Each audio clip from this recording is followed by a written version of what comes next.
La Terre. En quelques millénaires à peine, nous avons appris à y vivre, puis à l'apprivoiser, pour finalement la dominer. Désormais, nous sommes devenus si puissants que nos activités la transforment en profondeur. Ce qu'on fait sur la planète, c'est absolument inouï à l'échelle de temps quasiment illimité.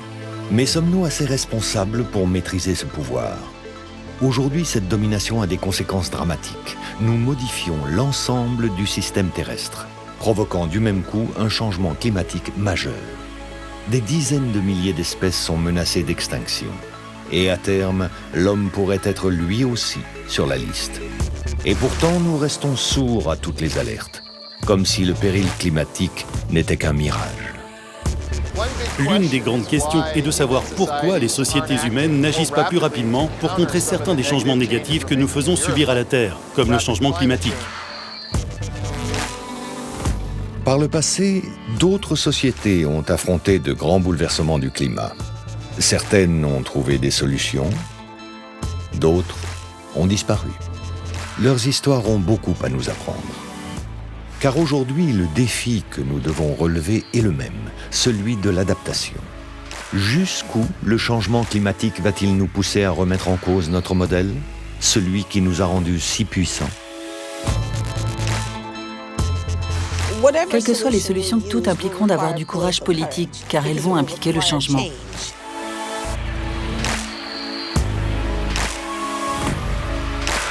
Depuis quelques années, partout dans le monde, des initiatives émergent. États, multinationales ou citoyens, les différentes composantes de notre société cherchent des réponses et amorcent un changement. Regardons ces civilisations du passé, scrutons notre présent et voyons quel chemin pourrait nous amener vers un futur plus serein.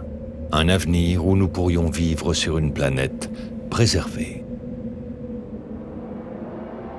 Depuis 200 ans, pour alimenter notre développement, nous puisons dans la Terre sans compter, comme si ses ressources étaient infinies.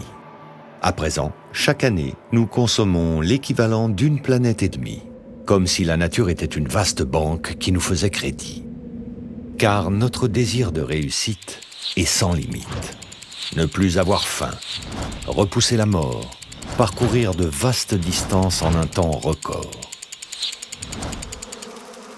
Nous avons toujours voulu dépasser nos limites naturelles.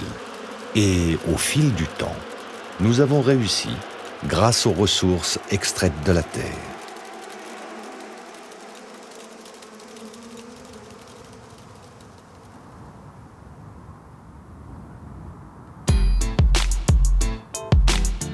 Aux États-Unis, Phoenix, capitale de l'Arizona, est une parfaite illustration de ce développement à crédit.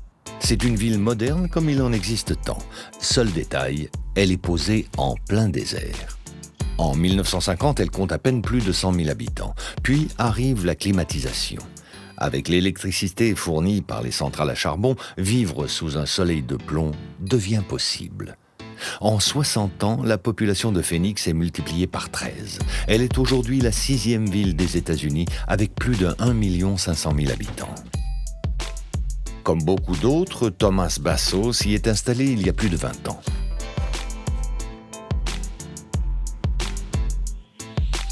Malgré le climat aride, il peut s'adonner à son hobby préféré tout au long de l'année, le golf. 184 terrains ont en effet poussé en plein désert, comme si c'était naturel. Avant, je vivais à Saint-Louis dans le Missouri. Chaque hiver, je devais ranger mes clubs de golf. Je ne pouvais plus jouer. En tant que conseiller financier, j'avais beaucoup de clients dans la région. Un jour, je me suis dit, pourquoi pas vivre là où se trouvent mes clients et profiter du style de vie qu'on trouve dans le désert? Ce qui est vraiment bien à Phoenix, c'est que vous pouvez vous lever le matin et profiter presque toute l'année de jours comme aujourd'hui. Nous sommes en avril et il fait dans les 20-21 degrés. Vous pouvez sortir, profiter d'un beau parcours de golf avec une légère brise et faire le plein de vitamine D grâce au soleil. C'est un mode de vie actif et vraiment sain. J'ai beaucoup voyagé et je me vois vraiment pas habiter ailleurs.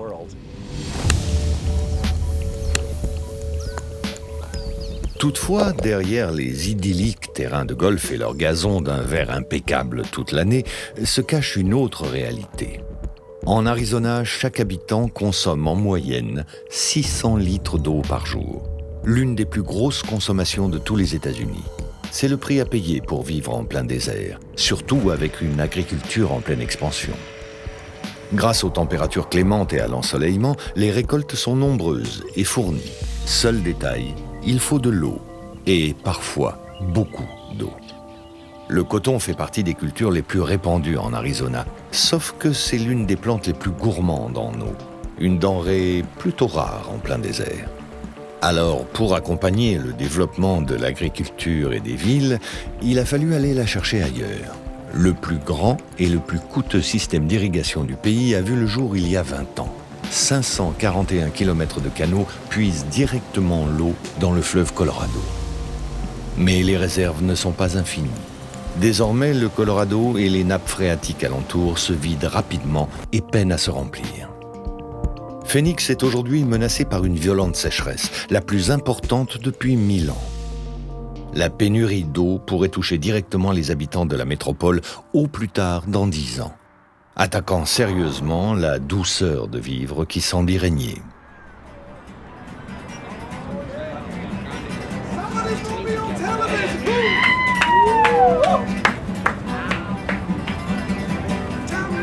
Mais pas de quoi s'affoler, 10 ans, c'est encore loin. Nous saurons réagir à temps. Nos réussites jusqu'ici en sont la preuve.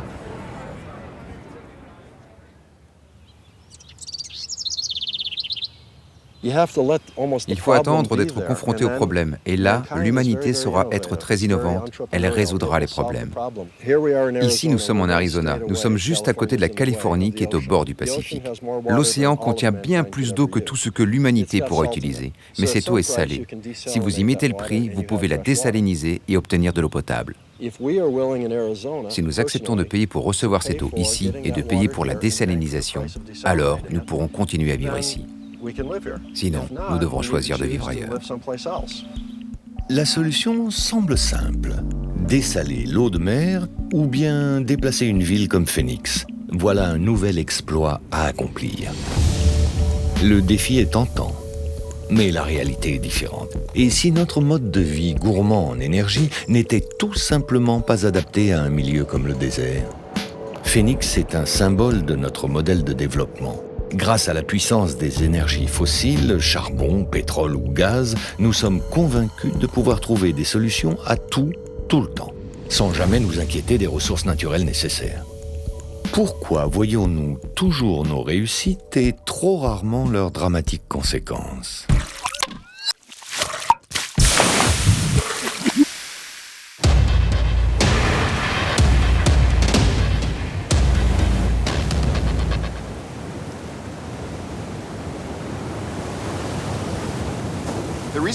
Nous n'utilisons pas les énergies fossiles parce que nous sommes stupides ou parce que nous voulons détruire l'environnement sans avoir conscience de ce que nous faisons. Nous utilisons les combustibles fossiles parce que ces énergies ont changé nos modes de vie et que nous ne voulons pas y renoncer. Nous aimons voyager. Nous aimons l'idée que nous pouvons réaliser tant de choses si facilement. Ce sont les énergies fossiles qui ont rendu tout cela possible. La vraie question n'est pas de savoir comment nous allons accepter d'abandonner tout cela, mais plutôt comment allons-nous changer nos sociétés, notre système énergétique, pour que nous puissions vivre sur Terre sans changer le climat. Je pense que c'est possible. Mais en réalité, la raison pour laquelle c'est si dur de faire autrement, c'est parce que nous aimons la manière dont nous avons changé notre planète. Quand le changement devient nécessaire, il n'est pas simple d'affronter la peur de perdre son confort de vie. Nous ne sommes pas les premiers à nous trouver dans une telle impasse. L'histoire de Phoenix rappelle étrangement un épisode de la conquête viking. Lorsque les Vikings arrivent au Groenland, il y a plus de 1000 ans, le climat est plutôt doux. Ces colons veulent croire à la promesse d'un pays vert. Sur cette enclave de pâturage, perdue au sud de l'île de glace, ils importent un modèle de société qui leur a permis de régner sur tout le nord de l'Europe. Rapidement, un intense commerce se met en place entre l'Europe et le Groenland. Pendant 200 ans, ces nouvelles colonies connaissent une belle phase de croissance. Cependant, le Groenland reste une terre extrême. Alors, pour s'adapter, les Vikings se concentrent sur l'élevage des moutons, plus résistants à l'année. Mais entre le XIIIe et le XIVe siècle, le climat change radicalement. Les glaces bloquent les bateaux. Les ravitaillements se font de plus en plus rares. Progressivement, ces éleveurs tentent de devenir des chasseurs. Mais rien n'y fait. Agriculture, commerce, religion, inadaptés à un tel environnement, les fondements de la société viking tombent un à un. Dès qu'ils le peuvent, nombreux sont les habitants qui embarquent pour fuir. Ceux qui restent essaient de s'approprier le mode de vie des Inuits, parfaitement adapté à ce royaume de glace. Mais il est impossible pour les Vikings de changer à ce point leur culture. Leurs croyances, leur mode de vie, leurs activités sont beaucoup trop éloignées de celles des Inuits. Les Vikings disparaissent donc totalement du Groenland à la fin du XVe siècle. Les Inuits, eux, peuplent aujourd'hui encore l'île Blanche. Les habitants de Phoenix seront-ils obligés d'abandonner un jour le désert comme les Vikings ont dû quitter le Groenland ? Et plus globalement, où irons-nous si notre modèle n'est pas adapté aux ressources disponibles sur cette terre ? Dans l'immédiat, personne ne se pose sérieusement la question. Bien au contraire, les aberrations écologiques se succèdent avec toujours plus de gigantisme. Ces folies environnementales sont l'aboutissement d'un long combat. Sans cesse, l'homme a cherché à se libérer des contraintes naturelles. Aujourd'hui, nos activités ont fait de nous la force la plus puissante de la planète. Nous la modifions en profondeur. Pour la première fois depuis plus de 12 000 ans, nous pourrions même avoir changé d'époque géologique. L'Anthropocène, voilà le nom de cette nouvelle ère. Littéralement, l'ère de l'homme. Le dernier acte d'une lutte qui s'est intensifiée violemment il y a 200 ans.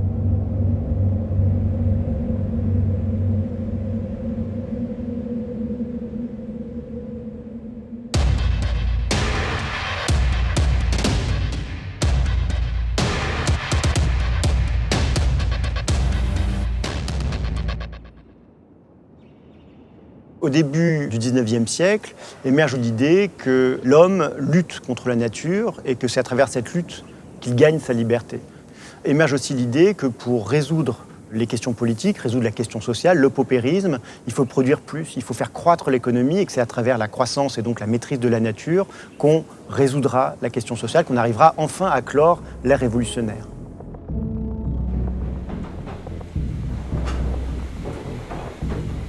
Pour sortir de la pauvreté et gagner sa liberté, l'homme devrait donc asservir la nature. Avec le charbon, la nature nous fait même un cadeau. Enfoui sous la terre depuis des millénaires, il devient le premier combustible de cette révolution. La locomotive d'une extraordinaire frénésie industrielle. Partout en Europe, les usines poussent comme des champignons. En Angleterre, Manchester devient la capitale mondiale du coton. Au milieu du XIXe siècle, la ville, ceinturée par 500 manufactures, est plongée dans le brouillard polluant de ses hauts fourneaux. C'est le prix de la modernité. Pourtant, dès l'origine, certains ne semblent pas prêts à le payer.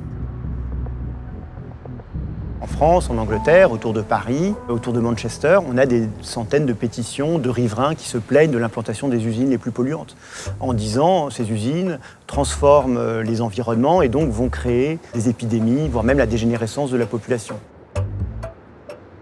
La chose intéressante, c'est de voir comment ce conflit a été résorbé. En France, cela passe par une doctrine médicale nouvelle, qu'on appelle l'hygiénisme, qui consiste à dire que finalement, ce qui est déterminant dans la santé des populations, ce n'est pas les environnements, mais la richesse, la prospérité. L'argument continue en disant, en faisant de la croissance économique, en s'industrialisant, on crée une population plus prospère et donc, à terme, un peuple en meilleure santé. Cette théorie sociale de la santé donne un argument extrêmement puissant à l'administration française qui est en train d'autoriser en masse des usines. Si la richesse c'est la santé et que les usines sont la richesse, alors il faut protéger les usines. En 1810, un texte fondateur voit le jour en France. C'est un décret qui définit les critères environnementaux à respecter avant d'ouvrir une usine. Une fois l'autorisation obtenue, son activité est protégée. Adieu risque de fermeture. En cas de pollution ou de nuisance, il ne reste qu'un seul recours pour les habitants alentours, réclamer d'hypothétiques compensations financières. Ce décret de 1810, qu'on pourrait qualifier en fait de droit à polluer, a une influence internationale pour une simple et bonne raison que, à cette époque, l'Empire napoléonien est à son apogée et influence le droit dans les pays conquis. Dès les débuts de la révolution industrielle, la question des dégâts environnementaux était connue.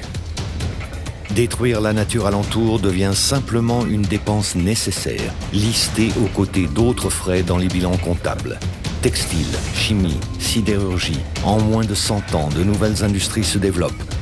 L'usage du charbon se mondialise. Partout, il décuple la puissance des machines. Aux États-Unis, le taylorisme optimise cette nouvelle énergie providentielle. La production de masse voit le jour, et avec elle, la consommation de masse.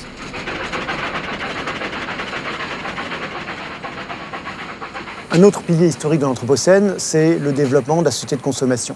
On pourrait dire que celle-ci apparaît dès la fin du 19e siècle aux États-Unis, où l'on voit apparaître la marque.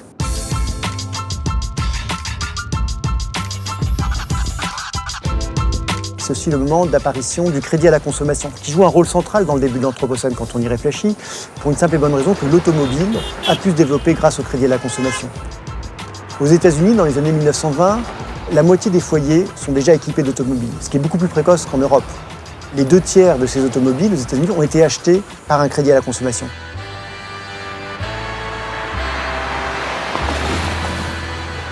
Une nouvelle ère s'ouvre alors, symbolisée par l'American Way of Life, dont nous rêvons tous.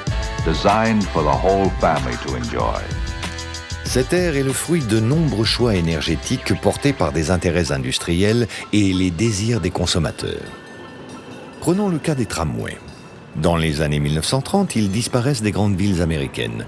C'était pourtant de loin le transport collectif le plus répandu et le moins polluant. Mais au fil des années, les voitures individuelles ont envahi les rues sous la pression des grands constructeurs automobiles.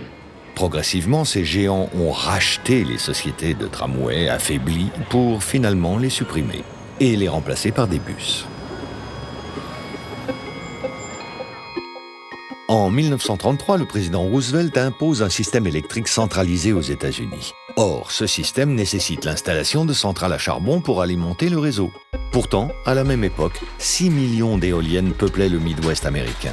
Elles avaient d'abord servi à pomper l'eau pour l'agriculture et ces éoliennes commençaient tout juste à produire de l'électricité. Pourtant, les impacts des pollutions sur le climat étaient déjà documentés. Dès la moitié du 19e siècle, des scientifiques préviennent que nos activités risquent de modifier en profondeur le climat de la Terre. En 1896, le chimiste suédois Arrhenius, futur prix Nobel de chimie, conforte même cette thèse par ses calculs. Arrhenius, à la fin du 19e siècle, est le premier à calculer ce qu'un doublement de la quantité de CO2 dans l'atmosphère ferait sur le climat en termes de température. L'émergence d'une conscience écologique est donc bien plus ancienne qu'on ne le croit. Alors pourquoi ces alertes comme celles d'aujourd'hui n'ont-elles pas entraîné de changements profonds dans notre modèle de développement ? Peut-être parce qu'en nous dissociant de la nature, nous avons créé la plus puissante des sociétés humaines. Mais la puissance peut être la pire des illusions, le talon d'Achille d'une société. Avant nous, les Mayas en ont fait la terrible expérience.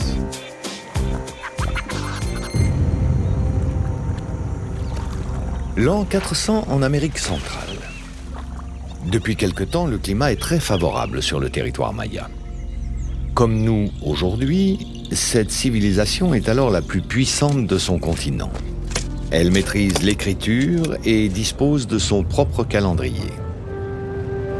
Chaque cité-État a son roi. Et la croyance veut que ses prières appellent la pluie. De génération en génération, la population augmente. La société maya devient plus complexe. Elle se structure autour de classes sociales marquées, de plus en plus nombreuses. Mais l'unité n'existe pas. Chaque cité convoite les ressources de l'autre et les conflits sont nombreux.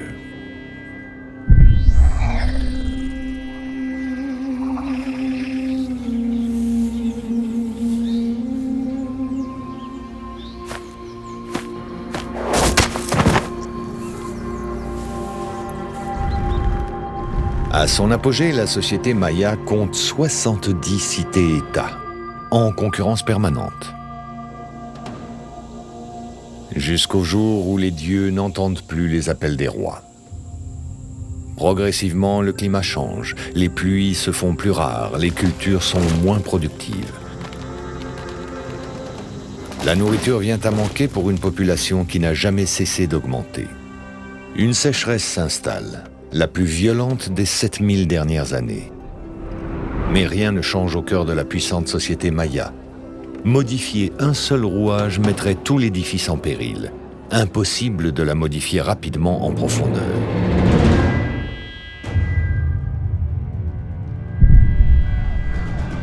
Alors face à des ressources de plus en plus rares, les guerres se multiplient. Et les rois s'en remettent une nouvelle fois aux dieux. Jusqu'à sacrifier des âmes captives qui pourraient peut-être les adoucir. Mais rien n'y fait. Dans les cités-États, la révolte gronde. Une centaine d'années seulement après son apogée, la société maya classique finit par s'effondrer.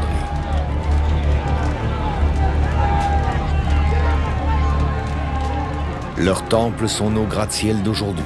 Ils y invoquaient les dieux pour adoucir le climat, nous invoquons la technologie pour sortir de l'impasse climatique. Et leur complexité, c'est la nôtre. Comment mettre d'accord 200 pays qui composent actuellement le globe, là où 70 petites cités ont échoué? Voilà le défi que nous tentons de relever aujourd'hui. Depuis 1992, les dirigeants mondiaux se réunissent tous les ans pour chercher des solutions à la crise climatique. Ces rassemblements portent le nom de COP, ou Conférence des parties.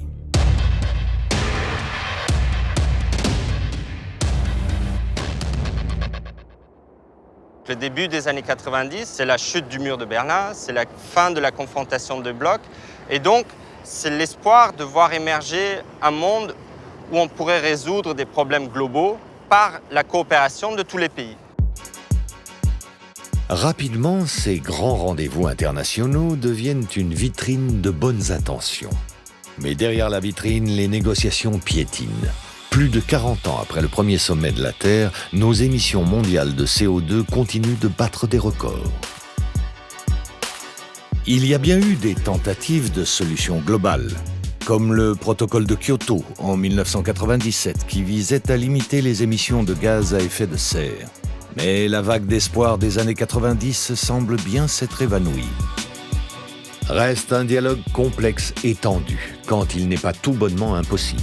Au final, les avancées sont minimes. Pire encore, certains pays font même marche arrière.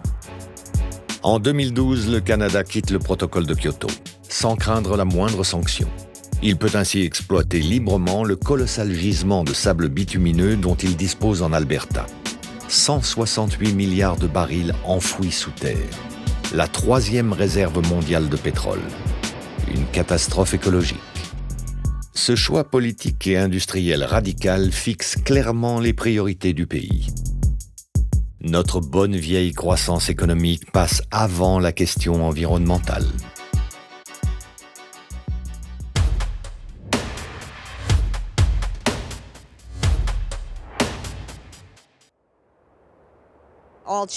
Tous les changements nécessitent du courage. Même si le changement peut s'avérer positif sur le long terme, beaucoup de gens en ont peur. Pendant plus de 20 ans, il y a eu une campagne organisée aux États-Unis pour convaincre le peuple américain que le changement climatique n'était pas vraiment en train d'arriver et qu'il n'y avait aucune raison de s'inquiéter à ce sujet ou de changer quoi que ce soit. Cette histoire séduit beaucoup de monde parce que nous préférons croire que tout va bien, nous préférons ne pas changer, ne pas avoir de problème. À cause de la désinformation, Nous avons perdu beaucoup de temps alors que nous aurions pu travailler sur des solutions. Maintenant, le problème a empiré, il va être plus dur à régler. Et en plus, nous avons étendu cette pathologie à d'autres régions.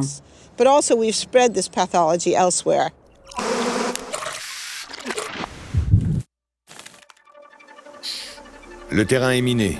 Les intérêts semblent trop divergents. D'un côté, nous devons nous adapter à un changement climatique majeur. De l'autre, à l'origine de ce changement, il y a le confort de nos sociétés modernes, si dur à abandonner. Les Vikings, prisonniers de leur mode de vie, n'ont pas su s'adapter à l'arrivée d'une ère glaciaire.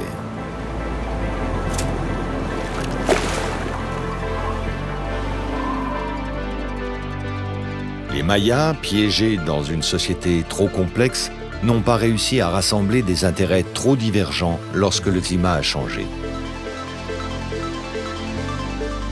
Quant à nous, persistant dans un modèle inadapté à notre environnement et coincés dans une société devenue trop complexe, nous cumulons les deux. Alors, comment éviter l'effondrement ?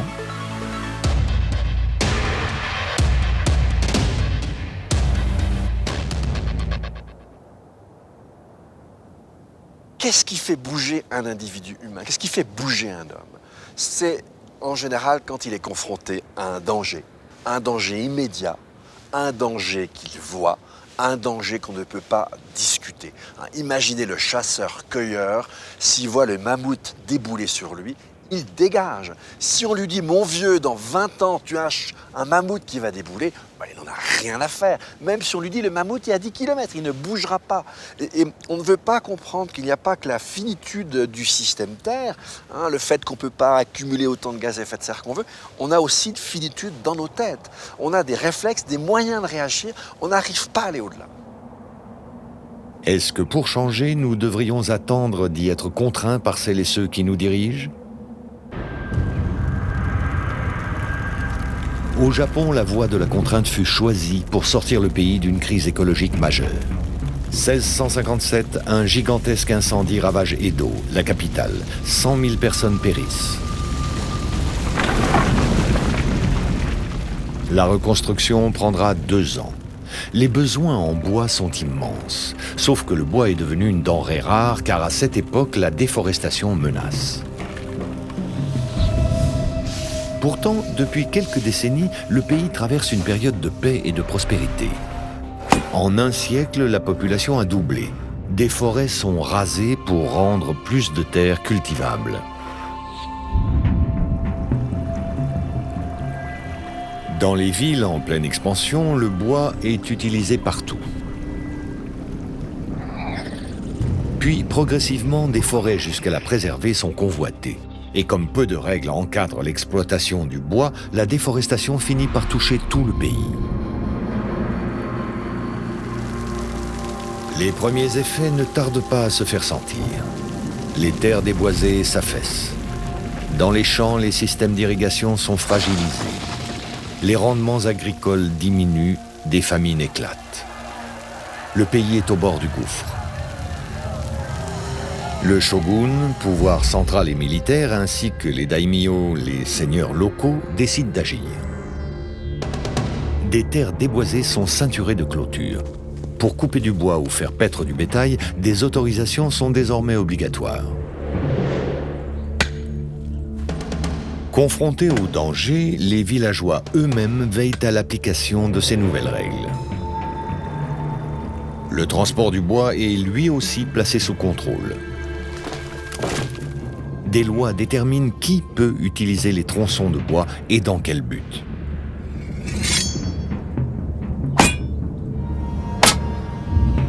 Ceux qui ne respectent pas ces lois sont punis.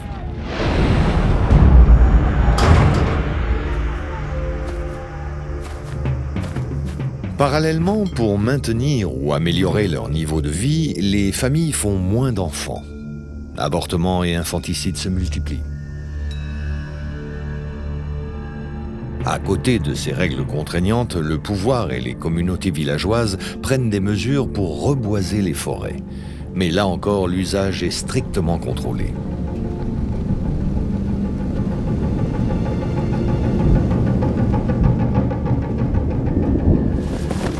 Dans les habitations, les outils de cuisson et de chauffage deviennent plus économes. Les techniques de construction ont elles aussi été adaptées. En imposant des règles strictes acceptées par la population, le Japon sort finalement de la déforestation et évite ainsi l'effondrement. La contrainte imposée par un pouvoir autoritaire serait-elle notre seul horizon ? On parle souvent de risques d'écofascisme, etc. Je ne dis pas que c'est impossible, parce qu'effectivement, dans l'histoire, c'est souvent des régimes autoritaires qui ont réussi à mieux se confronter à des dangers immédiats. Mais pourquoi voulez-vous que les dictateurs soient plus vertueux que les gens ? Les dictateurs, ils ont le même mode de raisonnement que tout un chacun. Ils ne vont pas se mettre dans la difficulté avant qu'on prenne le mur en pleine figure. Et donc, comme on ne viendra sur des mesures autoritaires que lorsqu'on aura le mur en pleine figure, on peut imaginer que les citoyens vont changer. Donc je ne suis pas sûr que le jour où on aura vraiment le mur dans la figure, qu'on s'éloigne de la démocratie. Simplement, là, on sera tous convaincus qu'il faut changer. Parce que le danger, on pourra le toucher. Et donc là, peut-être qu'au contraire, le régime démocratique sera le régime le plus fort et le plus vigoureux, appuyé sur cette conviction commune pour changer ensemble d'une manière juste. Le changement climatique est là, et nous en connaissons les grandes causes.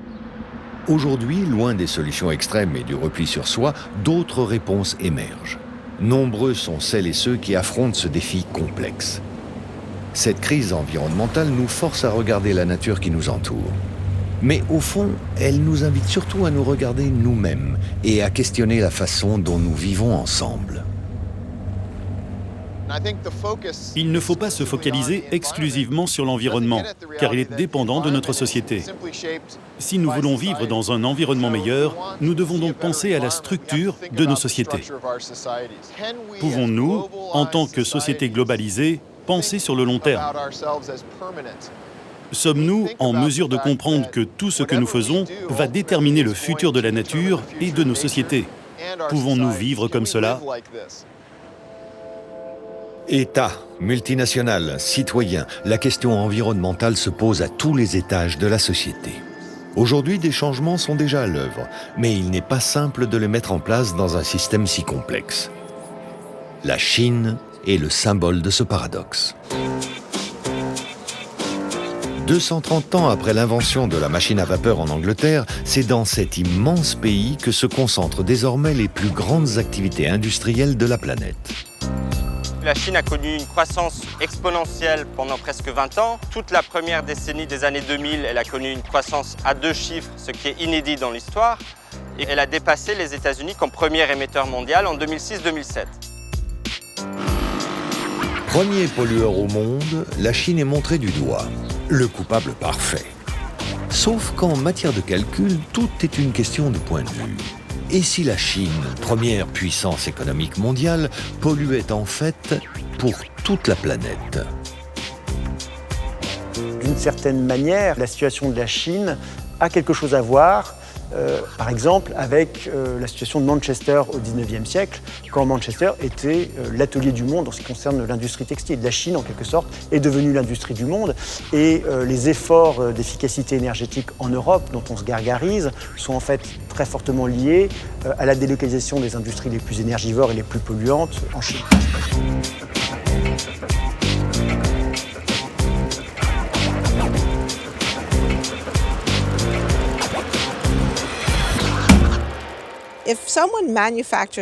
Si une entreprise produit un objet en Chine qui est ensuite exporté en France, qui est réellement responsable des émissions de gaz à effet de serre de cet objet? Nous montrons la Chine du doigt, mais les biens et les services sont en fait consommés par les Occidentaux. Si vous calculez les émissions que représente une machine, non pas par rapport à la personne qui l'a construit, mais par rapport à celle qui l'utilise, les émissions chinoises tombent à un niveau très très bas. En Chine, la croissance fulgurante s'est faite au mépris de l'environnement et de la santé de la population, comme ailleurs en Europe quelques siècles plus tôt. Alors face au danger, Pékin amorce un virage vert. La Chine est devenue le pays qui investit le plus dans le secteur des renouvelables. Mais ces investissements alimentent aussi une bataille commerciale planétaire pour le contrôle de ces nouveaux marchés. Et Pékin compte bien conserver sa place de leader, quitte à engloutir des millions de tonnes de charbon pour être le premier constructeur mondial de panneaux solaires. Entre lutte contre la pollution et compétition économique acharnée, peut-on opérer une transition énergétique radicale ? Historiquement, il n'y a jamais eu de transition énergétique. L'histoire de l'énergie, c'est l'histoire des additions successives de différentes sources énergétiques. On ne passe pas du bois au charbon, puis du charbon au pétrole. On passe à un système sur le bois, un système fondé sur le charbon et le bois, puis un système fondé sur le charbon, le bois et le pétrole. Donc la notion de transition énergétique, elle a ça de dangereux, qu'elle donne l'impression qu'il s'agit d'une évolution naturelle de l'histoire des systèmes énergétiques, alors qu'il s'agit de quelque chose d'absolument inouï dans l'histoire. Faire une véritable transition énergétique, c'est quelque chose de jamais vu. Les grandes puissances mondiales, qu'elles soient politiques ou industrielles, sont comme un immense paquebot trop lourd à manœuvrer. Le virage risque de prendre du temps. Pour répondre à cette inertie, des citoyens ont décidé de se mobiliser pour aller plus vite et inventer ensemble un nouveau modèle de société.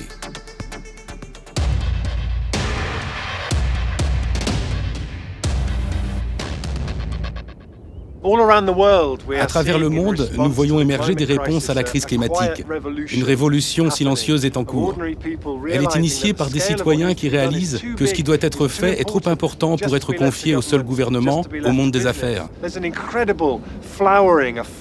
C'est une incroyable floraison de créativité, entreprise par des communautés qui avancent ensemble et représentent l'un des éléments clés de la réponse globale au changement climatique. Et c'est vraiment palpitant de voir ce mouvement et d'y participer.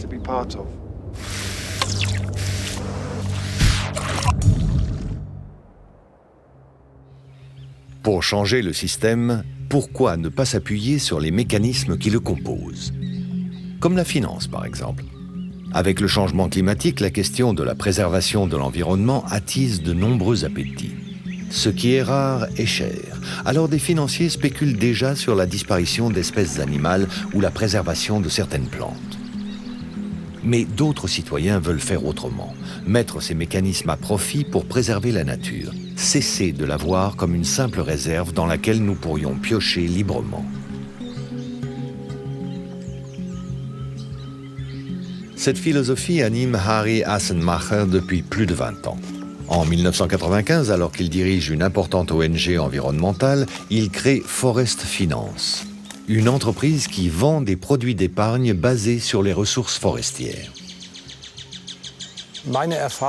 Mon expérience de ces 40 dernières années me montre que la charité ne permet de sauver ni les forêts ni le monde. Il faut introduire de nouveaux systèmes économiques. Ce n'est pas seulement une nouvelle façon de faire de la finance, mais un ensemble de pratiques industrielles qui prennent en compte la richesse de la nature. Depuis des millénaires, les forêts rendent beaucoup de services aux hommes, mais nous n'avions rien à payer pour ça. La forêt est là et si j'ai besoin de quelque chose, je peux aller le prendre. Mais maintenant que les forêts sont en train de rétrécir, la question de payer pour les services qu'elles nous offrent devient centrale.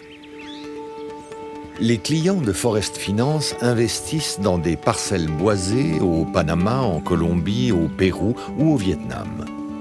Et dans le même temps, ce capital sert aussi à reboiser des terres fragilisées par l'agriculture intensive. À terme, une partie de ce bois est revendue pour assurer une plus-value à l'investisseur. Mais la rentabilité n'est pas immédiate. C'est la condition pour associer profit et préservation de la nature. Dans la société actuelle où le profit est rapide, c'est très compliqué pour nous de devoir toujours expliquer aux gens que les bénéfices ne se verront que dans 20, 25 ans, sur une génération, et que c'est quelque chose de tout à fait normal. C'est compliqué pour nous, mais nous ne transigeons pas. Et on espère que les gens comprendront à la fin qu'il ne s'agit pas d'avoir 10% de bénéfices en à peine 3 mois, mais de générer des valeurs qui profiteront aux générations futures.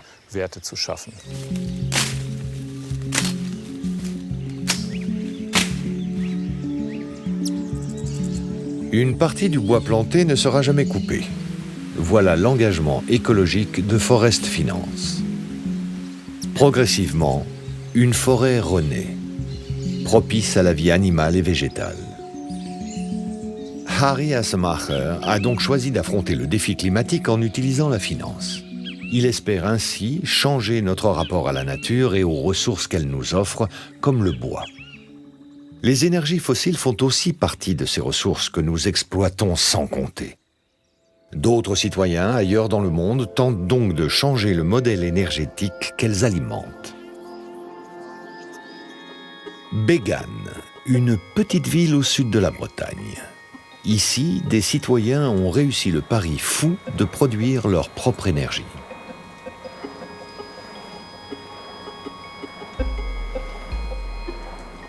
Je voulais installer une éolienne privée chez moi, un collègue voulait faire la même chose, on s'était aperçu que c'était compliqué et on s'est dit, quitte à faire compliqué, autant faire un projet collectif qui intéresse tout un territoire. Et ça a marché. Cette idée va créer une onde de choc. Plus d'1 millier de personnes rejoignent le mouvement. Elles donnent de l'argent en fonction de leurs revenus, puis de nouveaux investisseurs suivent. L'opération est rentable car l'électricité produite est rachetée par EDF à un prix garanti par l'État. Après plus de 10 ans de collecte, 12 millions d'euros sont réunis par les investisseurs. De quoi financer 4 éoliennes.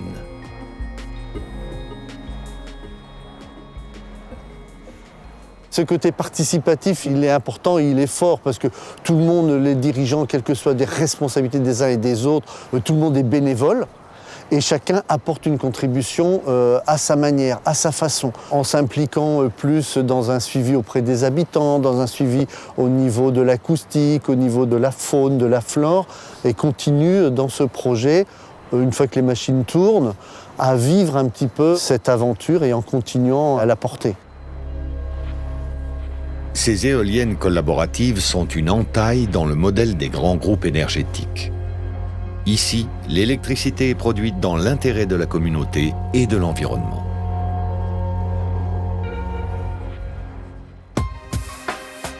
Par leur action locale, les citoyens de Bégan répondent à leur manière au problème global que pose le changement climatique. Et si les plus petits rouages entraînaient les plus grands? Au-delà des communes comme Bégan, que se passe-t-il aujourd'hui dans les grandes villes? En effet, nos mégalopoles, symboles de l'Anthropocène, cette ère de l'homme, pourraient jouer un rôle majeur face aux défis climatiques.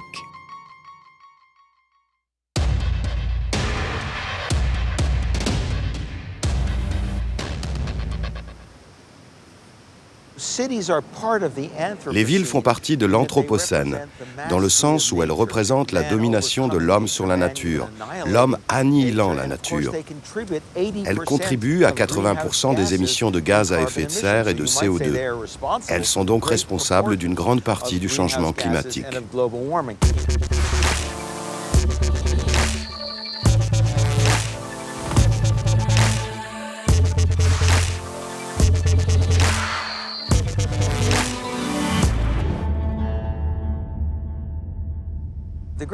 Ce qui est intéressant à propos des villes, c'est leur taille. Cela facilite la coopération dans des secteurs comme le budget, ce que l'on appelle les budgets participatifs. C'est ce qui est en train de se passer à Paris, à New York, en Amérique latine. On trouve des citoyens qui s'engagent, qui investissent. Ils sont à l'origine de nombreuses initiatives. À un niveau local, ils peuvent travailler ensemble, coopérer avec leurs représentants et trouver des solutions communes. Les villes pourraient être le berceau de réponses rapides et directes aux questions posées par le changement climatique. C'est ce qui est en train de se passer à Barcelone. Dans cette cité en crise, polluée et polluante, un mouvement indépendant s'est mis en marche. Aux 4 coins de la capitale catalane, de nouvelles initiatives citoyennes voient le jour. Leur berceau, les Fab Labs. Les Fab Labs sont des laboratoires collaboratifs d'un genre nouveau. Des lieux qui mettent à la disposition de tous des outils de conception et de construction. Dans l'un de ces Fab Labs est ainsi né le prototype d'une maison solaire. Pour construire cette maison, il suffit d'en télécharger librement les plans sur Internet. C'est ce qu'on appelle l'open source. Une fois les plans récupérés, il n'y a plus qu'à aller dans un autre Fab Lab pour se servir des machines à disposition. Voilà comment ces Fab Labs brisent la culture fermée de la concurrence pour construire une économie basée sur l'échange et le partage.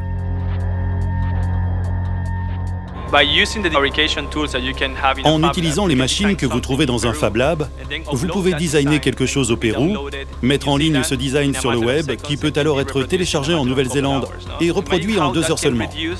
Imaginez à quel point ça peut réduire le coût de transport de matériel d'un bout à l'autre du monde. Au lieu d'importer des marchandises, les villes peuvent simplement échanger des données de fabrication des objets. Ainsi, elles peuvent les construire chez elles.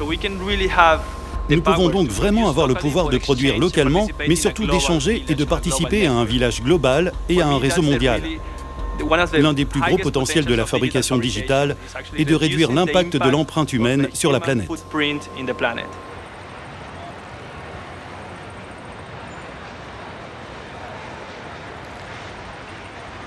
Je crois que les villes ont 2 possibilités d'avenir. Une ville conçue d'un point de vue positif, autosuffisante, qui produit ses propres ressources et qui est capable de prendre en main son avenir. Une ville organisée autour des quartiers, à une échelle compréhensible et accessible. Ou bien Blade Runner, des mégalopoles avec un centre riche et des périphéries très pauvres, un endroit où les gens vivent dans de mauvaises conditions et où quelques privilégiés vivent dans d'énormes tours séparées et isolées du monde. On doit donc choisir entre ces 2 modèles. Si l'on se projette dans ce futur, cela va certainement ressembler au passé.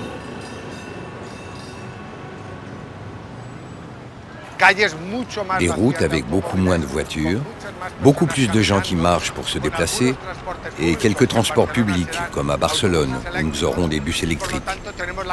Nous pourrons donc élargir les trottoirs, avoir plus d'arbres et par conséquent initier un processus de renaturation des villes.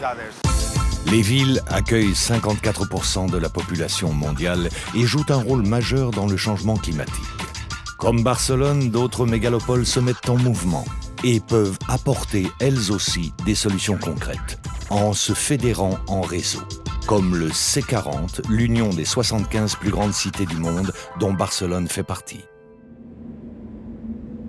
De toutes ces bonnes volontés peut naître une dynamique plus large, à condition qu'elle soit assumée par l'ensemble de la société jusqu'à apparaître dans les textes qui fondent nos démocraties modernes. Et c'est déjà en train de se produire. En 2008, le nouveau président de l'Équateur, Rafael Correa, appelle ses concitoyens à écrire une nouvelle constitution. La population se mobilise largement. Parmi les propositions, les défenseurs de l'environnement avancent une idée qui paraît inconcevable: donner des droits à la nature. L'environnement traité à l'égal des hommes. Cette idée révolutionnaire est acceptée et gravée dans la constitution du pays. Toutefois, avec le temps, la réalité va s'avérer plus complexe. L'Équateur est un creuset exceptionnel de biodiversité. Mais le pays vit aussi largement grâce au pétrole. Un paradoxe qui va devenir criant lorsque d'immenses réserves vont être découvertes au cœur du parc Yasuni, dans l'est du pays. Que faire ? Préserver la nature ou la croissance ?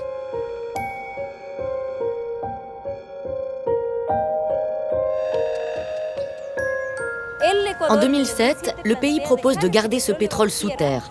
Il demande à la communauté internationale une compensation financière équivalente à 50% de ce qu'il aurait touché s'il avait exploité ses réserves. En 2013, 6 ans après avoir présenté cette initiative, où le monde entier avait réagi de manière très positive à l'idée révolutionnaire de garder ses réserves à l'intérieur d'une zone extrêmement riche en biodiversité, l'Équateur prend la décision d'annuler l'initiative face au manque de moyens pour la protection du parc.